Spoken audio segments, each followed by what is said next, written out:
Seorang penulis di Saturday Night Live memposting sesuatu di media sosial yang mengubah kasus orang hilang menjadi misteri tanpa jawaban yang mudah. Dia mengklaim bahwa saudara perempuannya yang hilang sudah meninggal dan penyelidikan pembunuhan sedang berlangsung.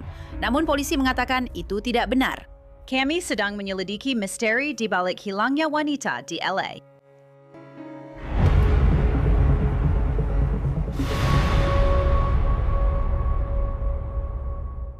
Selamat datang di Law and Crime. Saya Angela Levy. Kasus ini adalah misteri di dalam misteri, dengan lebih banyak pertanyaan daripada jawaban. Jadi, mari kita mulai dari benar-benar awal. Christina Downer telah hilang sejak bulan Desember. Dari semua yang diposting oleh saudara laki-lakinya di media sosial, tidak ada seorang pun yang benar-benar berbicara dengan Christina sejak 5 Oktober 2025. Desember lalu, LAPD mengeluarkan poster orang hilang ini yang mengatakan bahwa mereka mencari bantuan untuk menemukan Christina Downer, seorang wanita berusia 38 tahun. Poster tersebut mengatakan Christina terakhir kali dihubungi pada akhir November. Poster tersebut meminta siapapun yang memiliki informasi untuk menghubungi unit orang hilang LAPD. Sementara poster ini disebarkan, saudara laki-laki Christina, Jimmy Falley, yang merupakan penulis di Saturday Night Live, juga memposting di Instagram, memohon siapapun yang memiliki informasi untuk menghubungi polisi. Pada tanggal 22 Desember 2025, dia menulis, "Saudara perempuan saya telah hilang dan kami khawatir dia tidak dalam keadaan aman." Nama setelah menikahnya adalah Downer, tapi dia mungkin menggunakan nama Christina Falley. Tolong bagikan ini agar jika ada yang melihatnya, mereka bisa memberikan informasi apapun kepada polisi. Seminggu sebelumnya, pada tanggal 15 Desember, ada postingan yang janggal di Instagram Christina. Postingan itu menampilkan foto dirinya dengan keterangan menjalani hidup dengan damai. Kalau kalian ingin mengirimkan aku hadiah Natal, aku akan menunggu. Ada kesalahan tata bahasa di situ. Selamat liburan semuanya. Nah, ini agak mirip dengan postingan lain dari Downer pada 5 November. Itu sebenarnya tidak terdengar seperti dia. Tulisannya, "Selamat ulang tahun untukku. Terima kasih untuk semua yang sudah mengucapkan selamat dan untuk semua yang bertanya apa yang aku inginkan." Itu ada di bio dengan 3 hati hijau dan tanda dolar. Bio tersebut berisi informasi tentang akun Cash App dan Venmo. Jimmy Falley kembali ke Instagram pada tanggal 23 Desember. Dia memposting, Christina sangat dekat dengan anjingnya, Rex. Dia adalah seekor Min Pen, dan jika kamu melihat Christina, kemungkinan besar Rex juga bersamanya. Terakhir terlihat di Koreatown. Aku mendengar kabar darinya pada 26 November. Dia masih aktif di media sosial sampai 15 Desember. Saat ini, para detektif telah menyarankan kami untuk tidak membagikan beberapa detail tertentu agar tidak mengganggu kasus ini. Terima kasih kepada semua orang yang telah membantu menyebarkan informasi. Aku akan membagikan pembaruan begitu aku mendapatkannya. Sekarang, penting untuk menunjukkan bahwa di semua postingan Jimmy Falley, dia mengatakan bahwa dia sudah mendengar kabar dari Christina. Dia meminta orang-orang untuk memasang selebaran dan membantu mencari Christina. Pada malam tahun baru 2025, Jimmy kembali memposting di Instagram. Foto ini adalah terakhir kalinya aku melihat adikku pada tanggal 17 September. Terakhir kali seseorang berbicara dengannya melalui telepon adalah pada tanggal 5 Oktober. Pesan dari ponselnya terus berlanjut hingga bulan Desember. Dan postingan media sosial terakhir adalah pada tanggal 15 Desember. Jika Anda pernah melihat saudara perempuan saya atau mengetahui sesuatu, silahkan hubungi LAPD atau saluran tip anonim atau email findchristinala di gmail.com. Kemudian pada malam tanggal 29 April, Falley memposting bahwa saudara perempuannya telah meninggal. Dia menulis di Instagram, LAPD telah memberitahu keluarga kami bahwa Christina sudah tidak lagi hidup dan kasus ini secara resmi telah beralih dari orang hilang menjadi penyelidikan pembunuhan. Doa kami agar dia ditemukan dengan selamat telah berubah menjadi doa agar kebenaran terungkap dan mereka yang bertanggung jawab dapat dimintai pertanggungjawaban. Kami memiliki alasan untuk percaya bahwa dalam beberapa minggu sebelum dia menghilang, ponsel dan media sosialnya telah diretas. Orang yang memegang ponselnya menggunakannya untuk menyembunyikan fakta bahwa dia telah pergi, meminta uang, dan menciptakan narasi palsu bahwa dia menghilang dari peredaran. Saya membagikan ini karena saya percaya bahwa siapapun yang bertanggung jawab berharap bisa menghapus keberadaannya dengan segala cara. Saya ingin menyebarkan kisahnya dengan satu-satunya cara yang saya tahu dan menegaskan bahwa dia adalah orang yang luar biasa dan sangat berarti di dunia ini, terutama bagi saya. Saya juga percaya ada kemungkinan seseorang yang mengetahui sesuatu akan menemukan keberanian untuk angkat bicara. Saudari saya sudah tidak bisa lagi membela dirinya sendiri, tapi saya bisa, dan saya berharap Anda juga akan melakukannya. Cara terbaik Anda bisa mendukung saya saat ini adalah dengan membagikan postingan ini dan membicarakan kisahnya. Terima kasih. Ini adalah postingan yang benar-benar memilukan. Jadi, saya menghubungi LAPD untuk mengkonfirmasi informasi ini dan seorang juru bicara menjawab bahwa Christina Downer belum ditemukan. Seorang juru bicara mengatakan kepada saya melalui email, Divisi Perampokan dan Pembunuhan terus menyelidiki hilangnya Christina Downer. Meskipun keadaan hilangnya dia mencurigakan, Nona Downer belum ditemukan dan kasusnya belum diklasifikasikan ulang sebagai pembunuhan. Divisi Perampokan dan Pembunuhan akan menyelidiki kasus ini dengan sungguh-sungguh sampai ada penyelesaian. Siapapun yang memiliki informasi tentang kasus ini diminta untuk menghubungi Divisi Perampokan dan Pembunuhan di 21348 66850. Ini sangat-sangat membingungkan. Jadi saya membalas email itu dan menanyakan beberapa pertanyaan lagi. Juru bicara LAPD mengatakan bahwa tidak ada yang berubah. Pernyataan mereka tetap berlaku dan tidak ada pembaruan. Jadi, di mana Christina Downer? Dan di mana anjingnya? Perempuan tidak begitu saja meninggalkan anjing mereka. Percayalah padaku. Oke, jadi untuk membahas kasus ini, aku ingin mengundang Dave Sarney. Dia adalah seorang profesor di John Jay College of Criminal Justice di New York. Dia juga pensiunan detektif NYPD, jadi dia benar-benar paham soal ini. Dave, aku nggak sabar ingin mendengar pendapatmu tentang apa yang terjadi di kasus ini. Maksudku, ceritakan dulu pendapat awalmu. Ya, terima kasih sudah mengundangku. Aku akan bilang, yang sedang kamu hadapi adalah kasus yang jadi perhatian nasional. Karena pernyataan dari saudara laki-lakinya dan disebarkan ke media. Dan kalau aku dari LAPD, aku akan mencoba mencari detektif itu. Dan kalau aku detektifnya, aku pasti panik sekarang. Karena kita harus memastikan semuanya sudah dilakukan. Dan yang aku khawatirkan adalah, apakah memang ada komunikasi? Kita belum yakin apakah ada kontak atau tidak. Karena LAPD membantah pernyataan yang dikeluarkan oleh saudara laki-lakinya. Kita tidak tahu apakah saudara laki-lakinya benar-benar berbicara dengan siapapun. Karena jika memang iya, dan jika kasus orang hilang ini berubah menjadi kasus pembunuhan, detektif kasus itu tetap akan berbicara dengan penyidik. Itu yang akan mereka lakukan. Maksudku, penyidik akan berbicara dengan keluarga. Jadi kalau dia keluarganya, siapa orang yang mereka ajak bicara? Dan kau tahu, ketika kamu melihat banyak penolakan dari penegak hukum di LAPD, apakah mereka pernah berbicara dengannya? Apakah kita percaya mereka sudah berbicara dengannya? Kita tidak tahu. Tapi saya akan katakan, ini adalah kasus orang hilang. Sekarang kasus ini sudah menarik perhatian nasional, karena dianggap sebagai kasus pembunuhan. Tapi kenyataannya, LAPD masih mengatakan ini adalah kasus orang hilang. Dan aku aku tidak bisa percaya ini. Ini sungguh tidak bisa aku percaya. Karena Jimmy, aku ada di sana tadi malam membaca ini. Jimmy Falley mengeluarkan pernyataan di Instagram yang mengatakan, LAPD telah memberitahu kami bahwa saudara perempuanku telah ditemukan. Dia telah meninggal dunia. Dia sudah tiada. Dan ini adalah penyelidikan pembunuhan. Jadi aku melakukan apa yang biasa kami lakukan di berita. Aku menghubungi LAPD dan mereka memberitahuku bahwa dia belum ditemukan.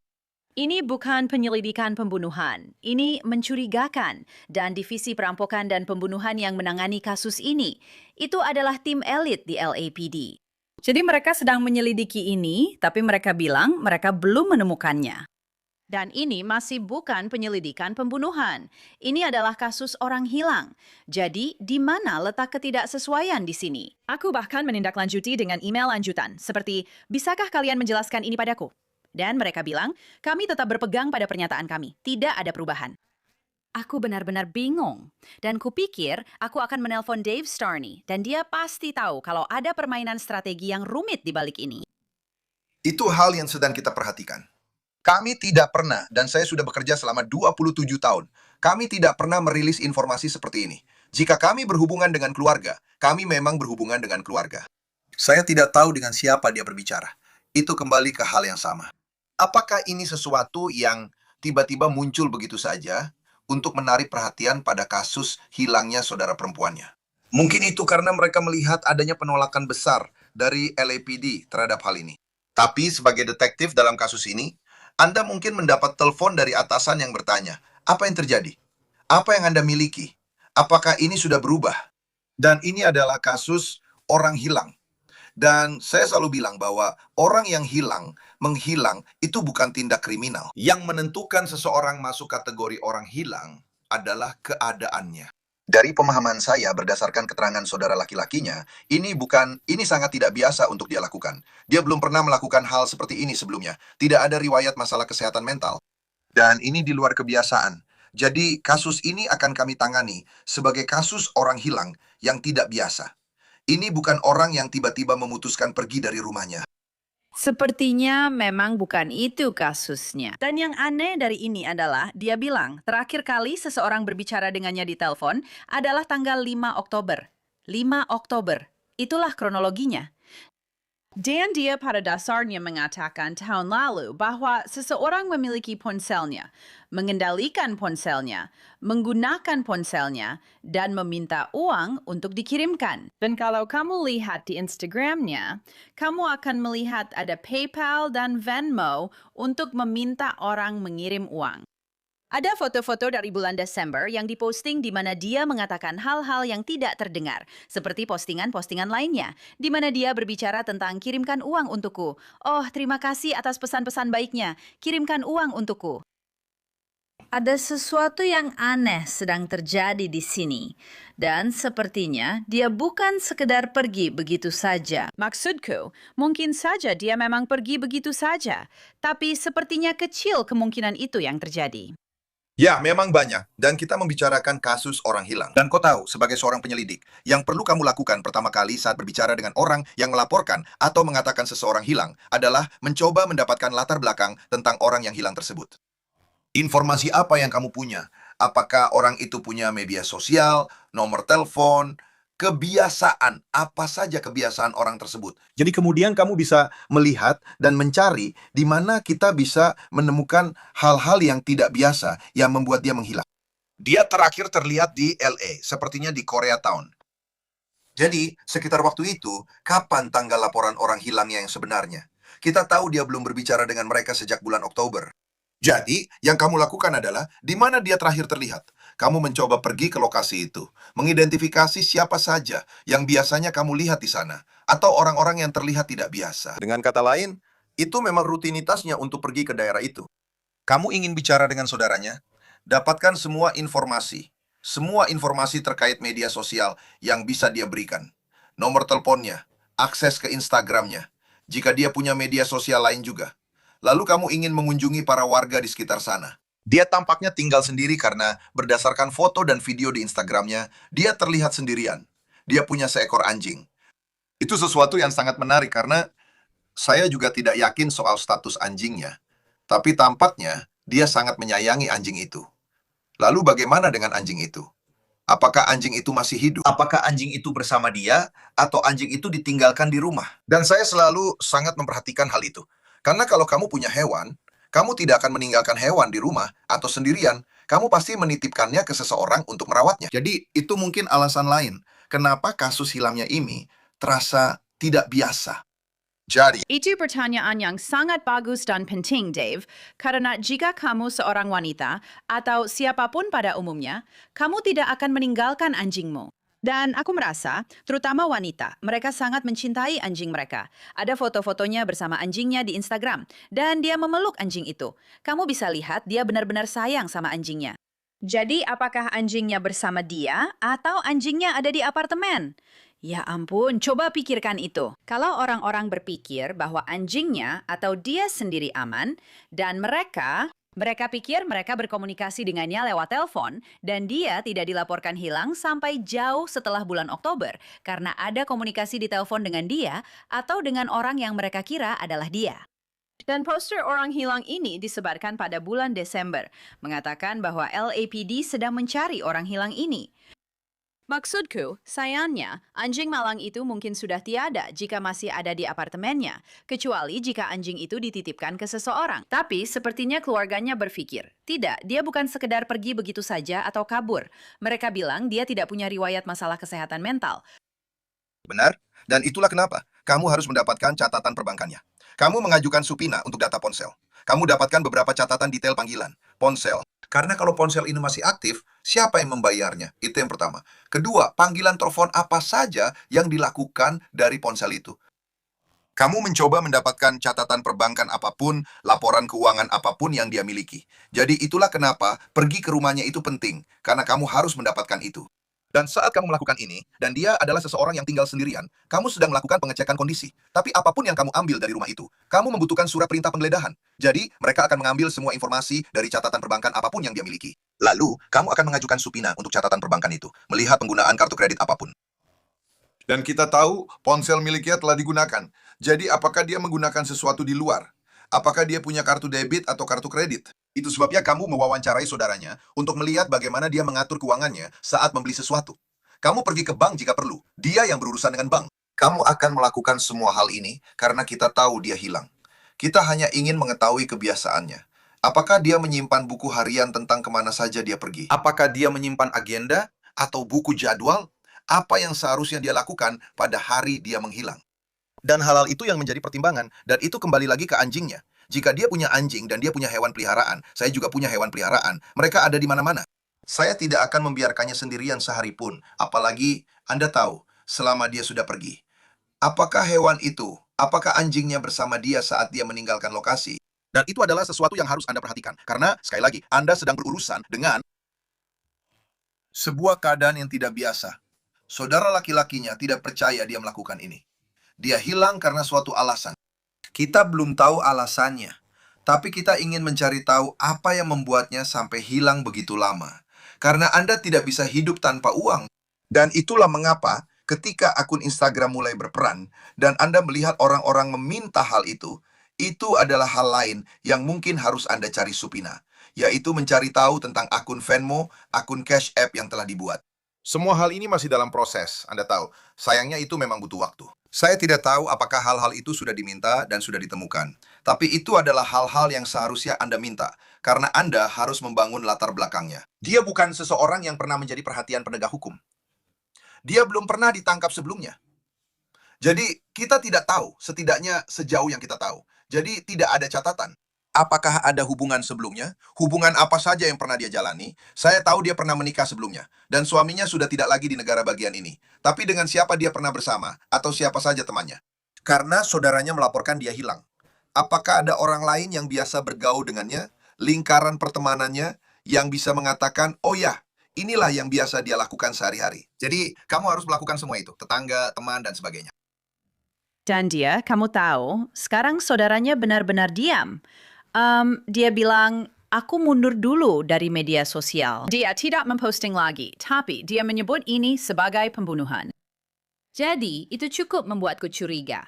Maksudku, apakah dia melakukan ini untuk menarik perhatian pada kasus adiknya karena dia merasa kasusnya tidak dianggap serius? Tapi dia bilang LAPD yang memberitahunya seperti itu.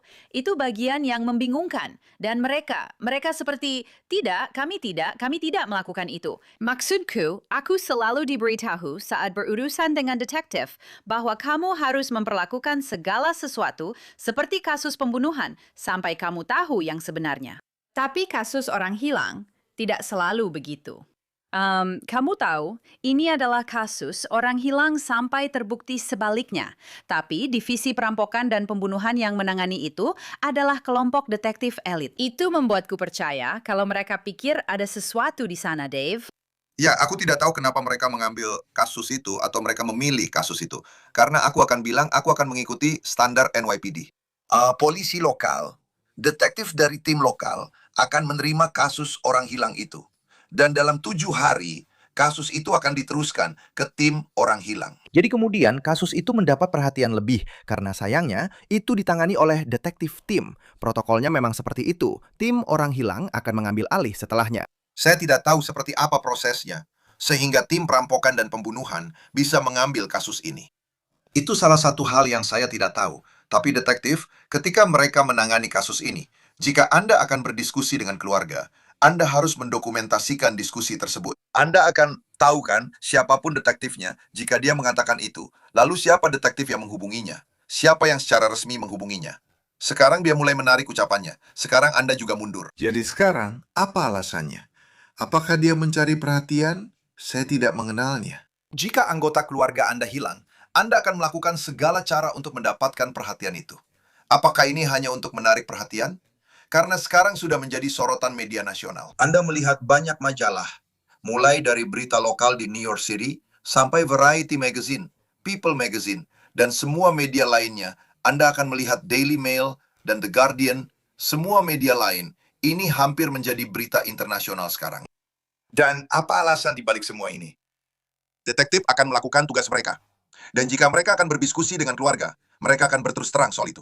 Dan jika itu berkaitan dengan pembunuhan atau kematian, kami akan memberikan pemberitahuan tatap muka. Biasanya itulah yang akan terjadi.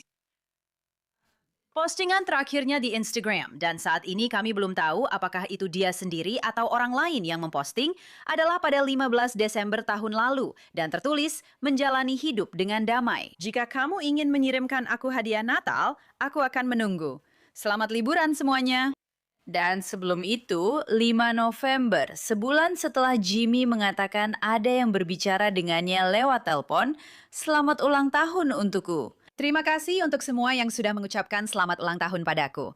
Dan untuk semua yang bertanya apa yang aku inginkan, itu ada di bio dengan 3 hati hijau, lalu kata cash. Jadi dia bilang, dan ini setelah Jimmy mengatakan mereka terakhir berbicara dengannya. Intinya, lihat bio aku. Dan disitulah ada info, Venmo, dan Cash App. Jika dia adalah korban suatu kejahatan, seseorang memegang ponselnya dan mereka mencoba meminta orang-orang untuk mengirimkan uang kepadanya. Itu benar-benar menakutkan. Jadi seharusnya mereka bisa, menurutku, mungkin mereka seharusnya bisa melacak orang itu. Mungkin dengan ponselnya. Tapi sepertinya sudah cukup lama berlalu. Ya, itu memang jadi masalah. Tapi kamu masih selalu bisa melacak ponselnya. Kamu tahu, itulah kenapa berdiskusi dengan anggota keluarga itu penting. Karena ada foto-foto di sana. Apakah foto-foto itu foto lama yang baru saja dipublikasikan? Atau itu foto-foto yang relatif baru? Kamu bisa mengetahuinya melalui metadata ketersediaan foto-foto tersebut.